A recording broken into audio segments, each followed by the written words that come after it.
Mariana. Tapos po ng ating hearings doon sa Socorro, Bayanihan Services Inc., po nilapitan ng mga ilang individual na mga tumal na kwento tungkol sa isa pang organisasyon na ginagamit ang relihiyon bilang cover para mang-abuso ng mga tao. Ako po'y na-shock na madinig kung gaano kapareho ang mga kwento. Bagamat, mas malaki lang ito at mas matagal ang organisasyon. Mukhang pareho lang ang modus. Ginagamit ang relihiyon para manilang ang tao at maghasik ng kasamaan at abuso. Kung paano ginamit ni Senyor Aguila ang bulag na paniniwala para linlangan ang mga miyembro ng kanyang kulto, ganoon din ginamit at patuloy na ginagamit ni Apollo Quiboloy ang bulag na paniniwala sa abusuhin ang mga miyembro ng Kingdom of Jesus Christ. There are many things that I've uncovered in the course of preparing for this hearing. May ebidensya tayo ng panggagahasa sa menor de edad, ng pisikal na pang-aabuso sa mga mismong tagapagsunod nila, kagaya pa naman ng paglagay ng sili sa mata at ari, pagbagok ng ulo sa pader, ng sapilitang panggagamit sa mga bata na manlimos sa kalsada. Kung mapatunayan sa hukuman na totoo, these all constitute charges of child abuse, serious physical injuries, and even human trafficking, which warrants life imprisonment. Di po nakakagulat na ito mismo ang kinakaharap ng kaso ni Ginoong Quiboloy sa Estados Unidos. Ito daw, si Ginoong Quiboloy, ay mahilig palibutan ang sarili ng mga magagandang babae. Yung mga choir sa likod niya, puro magaganda. At itong mga photos na ito ay public photos na galing sa internet at sa media. Mayroon po tayong documentation ng mga babaeng taga-Ukraine na paulit-ulit na pinagsamantalahan ni Quiboloy sa paniniwalang ang pakikipagtalik sa kanya ay pagsasakripisyo para sa Diyos Ama. Sila ay kasama din sa choir ni Quiboloy. Panoorin po natin ang mga video na ito bilang bahagi ng aking opening statement. Ang mga babaeng ito ay handang magbigay ng kanilang testimonya in person kung hindi lang dahil sa matinding digmaan sa Ukraine ngayon.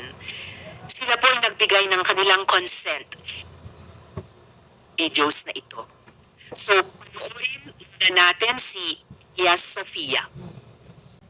About 21 years old. It was 2014. Where did you stay? I stay in a dorm, like a building, a separate building. And most of the people there was Ukrainian. Tell me how your relationship with Pastor Quiboloy developed or unfolded. At first, our relationship was very good, very warm, very friendly. I didn't feel everything like, oh, he's like me, There's nothing about that. They transferred me in one room. I live with the Jack Roy. She's pastoral and one of the closest, like she's very close to pastor. And I live with her in one room.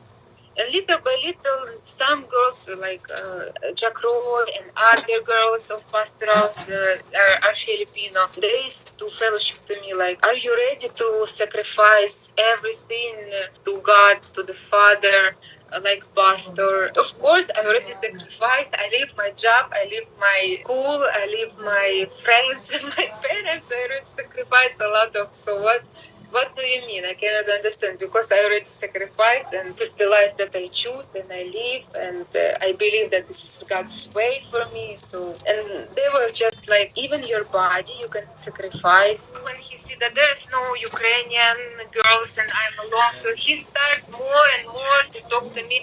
Are you want to sacrifice? Are you want to sacrifice everything, even your body? That's very innocent. I really didn't, nobody talked to me like straightly. That this is what will happen. And I remember that time came And Atejak came to me in the night, and she said, I want you to massage pastor's feet before he sleep. When Atejak called me for night to massage him, I didn't think that this is what will happen. Even though I was nervous, and she saw that I'm crying, but I'm still do what they want me to do. I take a bath and put this pajama and I'm crying. I'm scaring. It's night, and they put it because I never stay in the pastor alone in the night in the dark, and I was nervous. It was big room, and before room there is a little room. So Atejak lead me there, and she said go in pastor's room. And I just stayed in this little room because I was scary and I was crying. And pastor was waiting for me until he realized that I'm not coming, and he by myself went out and pulled me in his room. And I was like scary, and he said like massage my feet here, here, here, and then little by little, and I was very nervous, and it was dark. And suddenly he started to move my hands to put on his back, but he said massage here, and I said, oh my god, okay, and I massaged. And after that, little by little, he just turned to me and he removed my clothes.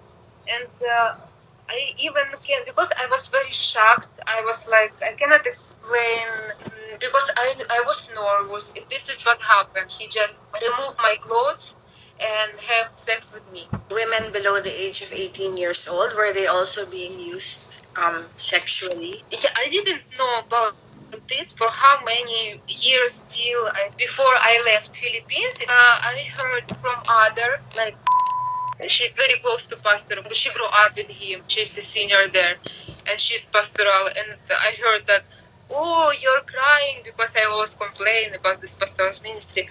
And she said, oh, you're crying that you're pastoral. At least you're mature. But I become a pastoral in 12 years old. This is time when I was like shocked. The next day when I heard this, that become a pastoral and 12 years old, I start to fight with pastor and ask why, is it normal? No, Sophia, there's nothing normal about it. This is child abuse. Ngayon naman po, pakinggan natin si Alyas Nina. It was about I think it's like 2012 that I came. My mom and my siblings, they started to attend first the congregation here in Ukraine. So they were trying me to that I will also join them. They've been like trying to get me in also to the kingdom. What year did you go to Davao? I think it's 2012. Okay, and then can you tell me how you became a pastoral? I became pastoral maybe 5 or 6 months. I remember there was one day we had a preparation for there's ICD International Children's Day. So I joined the dances, and I remember after it's like late at night, somebody called me and they said that Pastor Quiboloy, like he's waiting for you, he's calling. So I didn't like think anything, and then when Pastor Quiboloy called me, like he was asking me if I will become a pastoral, and he said that you must sacrifice everything, including your body. But I was like very innocent to that. I did not understand. I thought it just sacrificed your body, that it's you will not be married like that. There was time that he was calling me at night again, and then he was trying to explain to me what is the meaning of that. Like you have to like sacrifice your body. You have to have a sex with him. Not right away that I was okay with that. It's like maybe 4 months more. Around what month did it start when he started? Maybe it's like summer 2013, something like that. How long were you a pastoral, and how long were you being used by Pastor Quiboloy? It's from 2013, and then I left 2021. So it's like 8 years, I think. And during that whole period, you were being sexually used by Quiboloy. Yes. You also met the other pastorals, the other Ukrainian pastorals. Yes, all of us. You don't even think that others are like that also, because they're saying like don't tell anybody. It's a very like sacred ministry. Not everybody can like be like that. It's not all the same. It's like once or two times, and the other one they have to be like every week, like night. It's called night duty. Okay. Like us, we've been there every week. We have to go. There's like schedule for every girl that you have to be there. Every time I go there, I was like praying that he will be just sleeping and not touching me. One time at night, he came to me to my room to have a sex, and I was crying. I said that I don't want, and he got mad at me. He said like, "You're going to hell because of that." Patunay na hindi sila nagsisinungaling, nagpadala pa ng maraming larawan ang ating witness na kasama nila si Quiboloy. Sa likod ng mga ngiti, may mga pang-aabuso pala. Pag may mamamayang napahirapan, di tayo pwede magbulag-bulagan. Pag ang mga babae ay inabuso, kailangan nating kumilos.